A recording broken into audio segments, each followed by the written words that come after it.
I'm at Charleston, South Carolina, and behind me are four large Romanesque looking columns.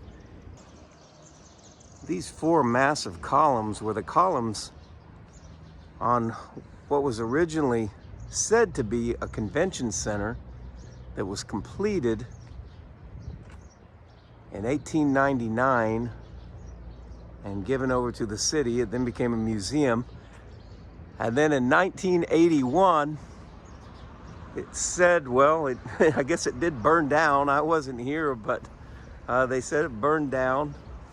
The hard thing to believe about a building like this burning down is one of the amazing things I want you to see about these columns, because these columns are all over the world. And when you see a column like this, you just wonder, how did they ever build these columns? And with the cap on the top, which we've all seen before, maybe not close up, but when you really look at these,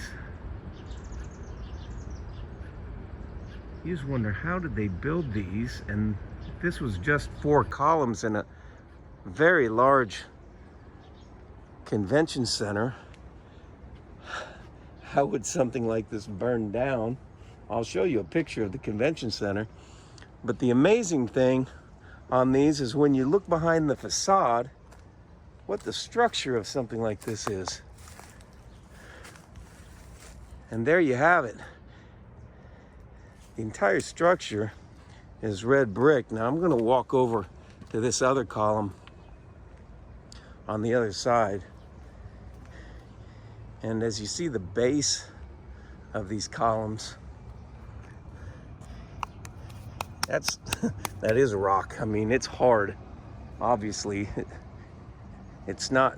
I do that not to be ridiculous, but just to show you that that is concrete also. And this one was another column, but now the concrete has come away and shown what the interior is like and how these columns are actually built.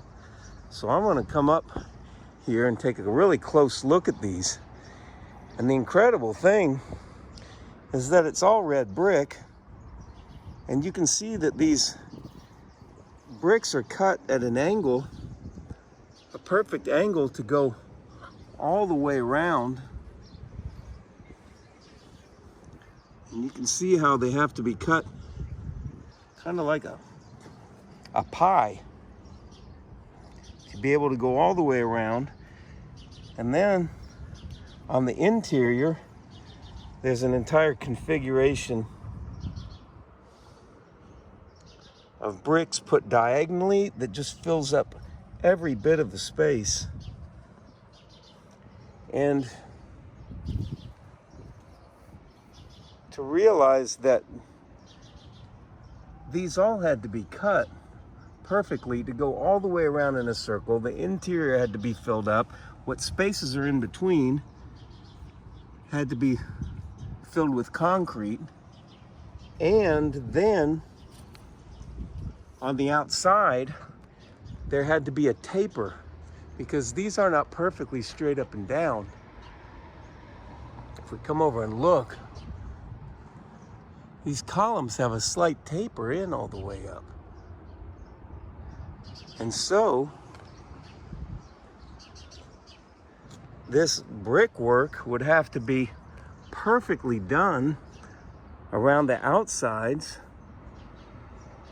And you see they're not square on the edge. They're perfectly cut, so then this area right here, the point that comes out on the right edge of the outside comes out, so it can be the area right here, so that this part comes out, and that can be formed on the outside. And then to taper that all the way up ever so slightly is just an incredible work, because then obviously the concrete hasn't come off down below here. But to see how this is formed makes you realize it's the same thing here. And that each one of these bricks is cut so perfectly right along here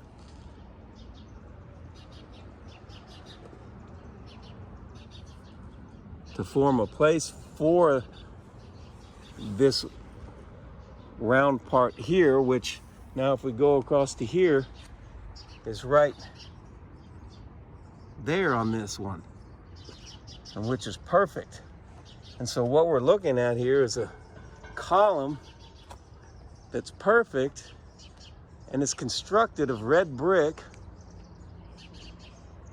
which has concrete on the outside. And these are said to have been completed in 1899.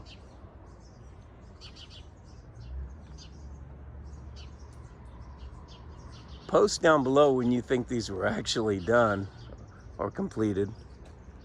But the masonry work is just incredible. And anyone who is a bricklayer to just attest to the level of difficulty in building a column like this that tapers up. The base is ever so slightly wider than the top. And for it to taper and have the brick construction go all the way up like that, perfectly around in a circle, is really incredible. I wanted you to see this. If we look on the inside of this one, you can see where the concrete has been put on the outside. All these bricks have to be cut perfectly. And then the interior has to be filled. And we're seeing a building that was completely destroyed, obviously, in 1981. And you can pause this and take a closer look at any of this. I'm gonna get down a little bit lower here. So you can see the square base, which is on all of them. Behind that square base, the construction is bricks, and then this part that comes out here has to have another brick put further out, as well as this area. And so every bit of this is put together like a puzzle. Same with this area here. This part is cut out further on the brick, and then into a perfect circle. This is just one massive, almost Lego set that's been done. So now you know that every time you see these columns around the world, and of course they're saying it was built in 1899, but this really looks much, much older to me than that, because that is not very long ago. I always use an analogy of ranch style houses in the suburbs were built in the 50s. That's only 70 years ago, and this is 50 years before that. This would be brand new, and it just doesn't look like that. But these columns are incredible, and we see these all over the world in grand, amazing structures that are old world. And to see what's involved in these columns and how they actually built these, and how they're built just perfectly. When you take a look at the top of that column,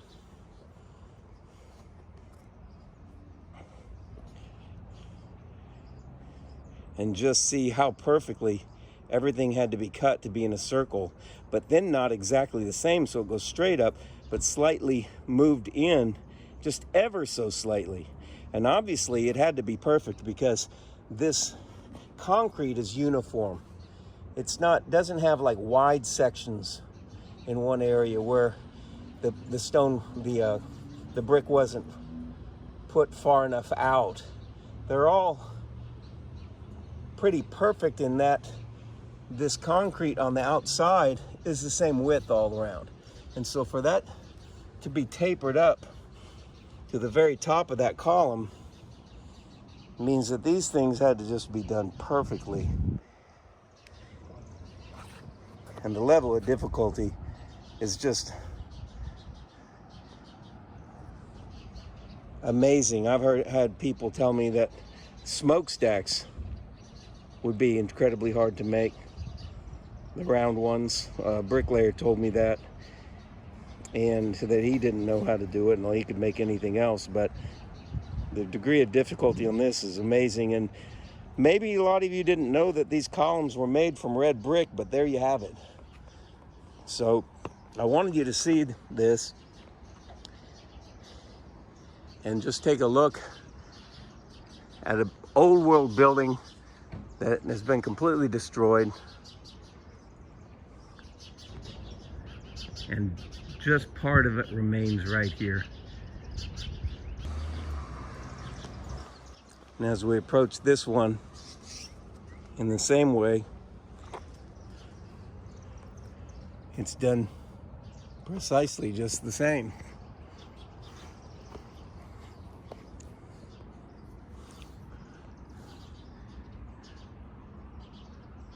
And then just filled up, bricked on the interior, and just completely filled up. If you could imagine what one of these weighs, it's basically a brick and concrete tower that's made perfectly so that this lower part can be constructed around the base.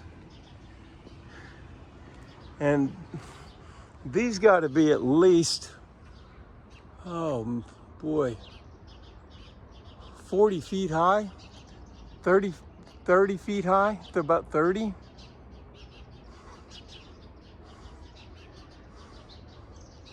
All set right on that massive brick base. Incredible weight.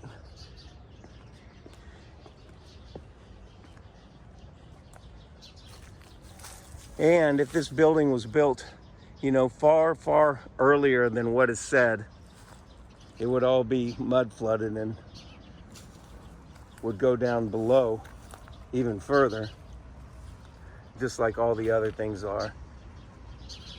As you can see, the incredible brick structure for what was the entrance.